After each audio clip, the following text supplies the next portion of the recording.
আন্দোলনের কারণে ফার্মগেট থেকে কাজী নজরুল ইসলাম এভিনিউ হয়ে শাহবাগ পর্যন্ত রাস্তার পুরোটাই যানজটে প্রায় স্থবির। এ বিষয়ে আমরা আরও বিস্তারিত জানবো। কারওয়ান বাজার থেকে আমাদের সাথে যুক্ত হচ্ছেন সহকর্মী মাহাদি সেকান্দার। কারওয়ান বাজার এবং এর আশপাশের এলাকায় পুরো যানজটে স্থবির হয়ে আছে।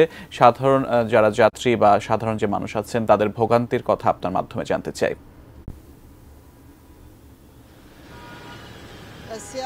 যেমনটি বলছিলেন, তেজগাঁও ৭ রাস্তা এলাকায় পলিটেকনিক কলেজের শিক্ষার্থীদের যে আন্দোলন, সেই আন্দোলনের কারণে সড়ক অবরোধ করায় তার প্রভাব কিন্তু বিজয় সরণি হয়ে যে ফার্মগেট অভিমুখী সড়ক, সেই সড়কটি শাহবাগ পর্যন্ত চলে গেছে। এটা কারওয়ান বাজার যে মোড়টি রয়েছে সেখানে সার্ক ফোয়ারা, এই ফোয়ারাকে কেন্দ্র করে পান্থপথ গ্রিন রোড অভিমুখী সড়ক, হাতিরঝিল অভিমুখী সড়ক সহ আশপাশের সড়কগুলো থেকে কিন্তু খুবই যানজট এখানে দেখা যাচ্ছে। এবং যারা এই এলাকা দিয়ে প্রতিনিয়ত চলাচল করেন তাদের সাথে কথা বলছিলাম, তারা যেমনটি বলছিলেন যে মেট্রো রেল চালু হওয়ার পর কিন্তু এই সড়কটিতে যানজট তুলনামূলক কমে এসেছিল। তবে আজ সপ্তাহের প্রথম কার্যদিবসের পর দ্বিতীয় কার্যদিবস সোমবার কিন্তু তাদের ভুক্তভোগী তারা সাধারণত প্রতিটি সিগনালে ২০-২৫ মিনিটও অপেক্ষা করতে হচ্ছে। বিশেষ করে ফার্মগেট যে সিগন্যালটি রয়েছে বিজয় সরণি হয়ে, এই